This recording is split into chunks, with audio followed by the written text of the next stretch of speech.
ভারতে সদ্য সমাপ্ত লোকসভা নির্বাচনে যে দল বা জোট জয়ী হয়ে সরকার গঠন করবে সেই সরকারের আনুষ্ঠানিক শপথ গ্রহণ অনুষ্ঠানের প্রস্তুতি চলছে।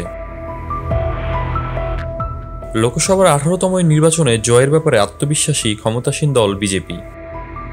ভোট শেষে প্রকাশিত বিভিন্ন বুথ ফেরত জরিপ দলটির আত্মবিশ্বাসকে আরও বাড়িয়ে দিয়েছে।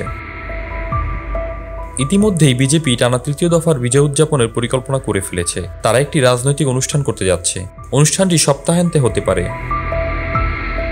ভারতের 7 দফার লোকসভা নির্বাচন গত 19 এপ্রিল শুরু হয়, শেষ হয় গত 1 জুন। ভোট গণনা করা হবে 4 জুন। ভোট শেষ হওয়ার পরই শুরু হয় বুথ ফেরত জরিপের ফলাফল প্রকাশ। বিভিন্ন বুথ ফেরত জরিপের আভাস বিজেপি গত লোকসভা নির্বাচনের চেয়েও এবার ভালো ফল করতে যাচ্ছে। প্রধানমন্ত্রী নরেন্দ্র মোদীর ক্ষমতাসীন বিজেপি বিপুল সংখ্যাগরিষ্ঠতা নিয়ে টানা তৃতীয়বারের মতন জয়ী হতে যাচ্ছে।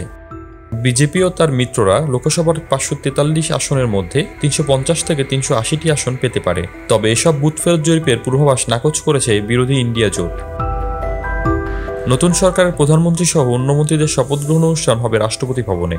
অনুষ্ঠানের স্থল সাজাতে অন্দরের গাছপালা সহ বিভিন্ন উপকরণ সরবরাহের জন্য গত 28 মে রাষ্ট্রপতি সচিবালয়ে একটি দরপত্র আহ্বান করে।